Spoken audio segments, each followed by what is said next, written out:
أختي عربية حسبي بأنك منطقي وبيان.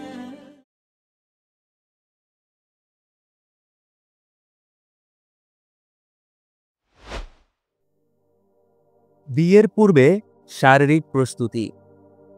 এই প্রস্তুতির বেলায় অবশ্য অনেকেই সচেতন থাকেন মাশাআল্লাহ। তবে পর্যাপ্ত ঘুম আর পর্যাপ্ত খাবারের ব্যাপারে অনেকেই অবহেলা করেন। পর্যাপ্ত বলতে বেশিও না, আবার কমও না। সুস্থ থাকতে হলে যতটুকু প্রয়োজন ততটুকু। পরিচিতদের মধ্যে এমন বেশ কয়েকটি কেস দেখেছি, বিয়ের পর স্ত্রী বেশি সময় ঘুমান, সকালে ঘুম থেকে উঠতেই চান না। এক পরিবারে শুনলাম সকালে ঘুমের কারণে তারা নাস্তা বাইরে থেকে কিনে খান। এমন হলে কয়েক বছর পর স্থূলকায় হওয়া ছাড়া গতি নেই। অথচ উচিত ছিল বিয়ের পূর্বেই পর্যাপ্ত ঘুমের অভ্যাস করে নেওয়া। বেশি ঘুম ও বেশি খাবার মানুষের জীবন থেকে বরকত উঠিয়ে নেয়। হায়াতের বরকত কমে যায়, হায়াত কমে যায় না। হায়াত তো আল্লাহ তাআলার নির্ধারণ করেই রেখেছেন। তবে একই সময়ে অন্যরা করতে পারে 10টি কাজ, আর আপনি বা আমি করতে পারছি মাত্র 5টি কাজ।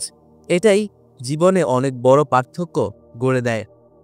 ঘুম কাতুরে এবং পেটুক ব্যক্তি জীবনে সফল খুব কমই হয়, কারণ সে কোনো কাজে মন বসাতে পারে না ঘুমের চাপে।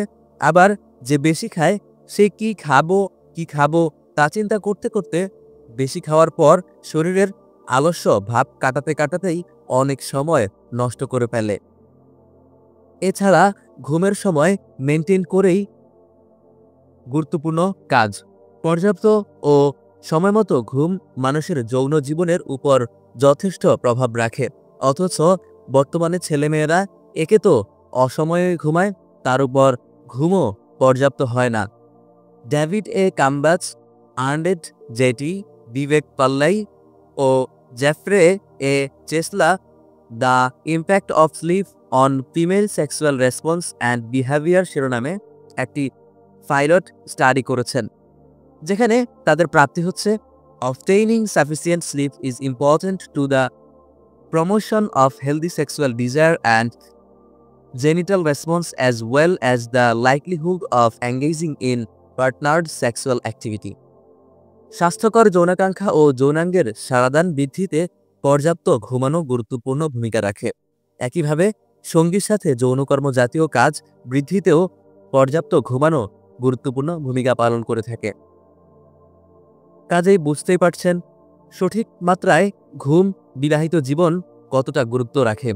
সারা বছর অসময়ে ঘুমাবেন, আপনাকে সারা রাত ফেসবুকে অ্যাক্টিভ দেখা যাবে, আবার বিবাহিত জীবনে সুখী হওয়ার আশা করবেন, এটা বোধহয় দুরাশাই হয়ে গেল। ব্যক্তি ও বিবাহিত জীবনে সুখী হতে এজন্য আগে থেকেই ঘুমের টাইম ও টেবিল মেনটেন করা জরুরি। বিশেষ করে রাত 10টা থেকে 11টা ঘুমন্ত থাকা অত্যন্ত জরুরি। এ সময়টাকে গোল্ডেন আওয়ার অফ স্লিপিং বলা হয়। এ সময়টা ঘুমানো হার্ট ও যৌন জীবনের উপর গুরুত্বপূর্ণ প্রভাব রাখে। বিশেষ করে দ্রুত ঘুমানো যে শরীরের জন্য অত্যন্ত উপকারী তা বিভিন্ন গবেষণায় প্রমাণিত। যেমন একটি গবেষণা বলছে, sleep habits dictate health, wealth or wisdom either for the good or the bad. স্বাস্থ্য, সম্পদ ও প্রজ্ঞা, ভালো হবে না মন্দ, এর উপর ঘুমের অভ্যাস প্রভাব রেখে থাকে। দুঃখের বিষয় হচ্ছে দ্রুত ঘুমানো তো ছিল ইসলামের শিক্ষা, কিন্তু আমরা একে আত্মস্থ করতে ব্যর্থ হয়েছি। এখন পশ্চিমারা গবেষণা করে দেখাচ্ছে যে দ্রুত ঘুমানোর কত সুফল। সৌদি আরবের কিং সাউদ বিশ্ববিদ্যালয়ের মেডিসিন বিভাগের the university sleep disorders centre এর Ahmad S BaHammam sleep from an Islamic perspective নামে একটি গবেষণাপত্রই লিখেছেন। এতে ইসলামের দৃষ্টিতে ঘুমের গুরুত্ব, ঘুমের প্রকার, দ্রুত ঘুমানো, ঘুমের আদব ইত্যাদি বিষয়ে খুব চমৎকারভাবে আলোচনা করা হয়েছে। যাই হোক, আল্লাহ তাআলা কোরআনের রাতের ব্যাপারে বলেছেন, রাত বানানোর উদ্দেশ্য হলো লিতাসকুনু ফি, যেন তাতে তোমরা তখন বিশ্রাম নিতে পারো। আর দিনকে এমনভাবে বানিয়েছেন যে ওয়ান-নাহারা মুবসিরা, আর দিনকে বানিয়েছি দেখার জন্য। অর্থাৎ এটা দিনের বৈশিষ্ট্য যে আমরা তাতে চোখ মেলে দেখব, অথচ এখন আমরা রাতের বেলায় জেগে থাকি আর চোখ মেলে ডিভাইসের দিকে চেয়ে থাকি। এর ফলে আমরা বিভিন্ন রোগে আক্রান্ত হচ্ছি। রাসূলুল্লাহ সাল্লাল্লাহু আলাইহি ওয়াসাল্লাম এর পবিত্র অভ্যাস সম্পর্কে আবু হুরায়রা রাদিয়াল্লাহু তাআলা আনহু বলেন, রাসূলুল্লাহ সাল্লাল্লাহু আলাইহি ওয়াসাল্লাম ঈশার পূর্বে ঘুমানো এবং ঈশার পর আলাপ করা অপছন্দ করতেন। ঈশার পর অহেতুক আলাপ আলোচনা তিনি এজন্যই অপছন্দ করতেন যে এর ফলে লোকে দেরিতে ঘুমাবে, সেক্ষেত্রে কিয়ামুল লাইল আদায় করা সম্ভব হবে না, এমনকি ফজরের জামাত ও সালাতও ছুটে যেতে পারে। আমরা বাস্তবেই দেখি যে অনেকেই এই সমস্যার শিকার। এছাড়া হাদিসের নিগূঢ় অর্থ হিসেবে আধুনিক গবেষণালব্ধ তথ্য হতেও দ্রুত ঘুমানোর উপকারিতা সুস্পষ্টভাবে বোঝা যায়। আমরা এখন দীর্ঘ সময় ধরে রাত জাগছি, ফলে সকালে ঘুমাচ্ছি কিংবা ফজর পড়ে ঘুমিয়ে যাচ্ছি। এর ফলে সকালের বরকত সময়ের বরকত আমরা পাচ্ছি না। অনেকেই বলেন জীবনে ও সময়ে বরকত পাচ্ছি না। বরকত পাবেন কিভাবে? বরকতের সময় তো হেলায় নষ্ট করেছেন। রাসূলুল্লাহ সাল্লাল্লাহু আলাইহি ওয়াসাল্লাম এই উম্মতের জন্য সকালের বরকতের দোয়া করেছেন। তিনি দোয়া করেছেন, আল্লাহুম্মা বারিক লি উম্মতি ফি বুকুরিহা, হে আল্লাহ আমার উম্মতকে সকাল বেলায় বরকত দান করুন। সুতরাং জীবনে ও সময়ে বরকত পেতে চাইলে এই উম্মাহকে কাজ করতে হবে সকালবেলায়। আপনার বাস্তবে জীবনের দিকে চেয়ে দেখুন। যেদিন ফজর পড়ে সজাগ থাকবেন, কিছু আমল করে সকাল থেকেই কাজে লেগে যান, সেদিন কি মনে হয় না যে দিনটা অনেক বড় হয়ে গেছে আর কাজকর্মেও খুব বরকত পাচ্ছেন? বরকত পেতে চাইলে ফজরের পর ঘুমানোর অভ্যাস অবশ্যই পরিত্যাগ করতে হবে এবং সকালবেলাটা কাজকর্মে ব্যয় করতে হবে। কিন্তু আমরা সেটা করছি আর কোথায়?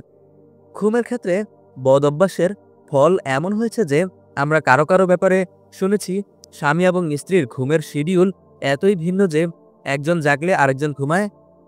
এমনটা যদি দীর্ঘদিন ধরে চলে তাহলে ভবিষ্যৎ তো অন্ধকার। একটি গবেষণা জানাচ্ছে যে there is a positive correlation between the proportion of internet access among families and insomnia in most areas. Internet অ্যাক্সেসের সাথে অনিদ্রা রোগের একটা পজিটিভ সম্পর্ক রয়েছে। বিশেষ করে সোশ্যাল মিডিয়ায় অতি ও অনিয়ন্ত্রিত ব্যবহার আমাদের প্রজন্মকে এক প্রকার মোহিত করে ঘোরের মাঝে আটকে রেখেছে। ফলে তাদের মাঝে অনিদ্রা প্রকট হচ্ছে এবং এর প্রভাব তাদের শারীরিক ও মানসিক স্বাস্থ্যের উপর পড়ছে। আসলে এই বিষয়টার নেতিবাচক দিক নিয়েই একটা ভালো বই লেখা সম্ভব।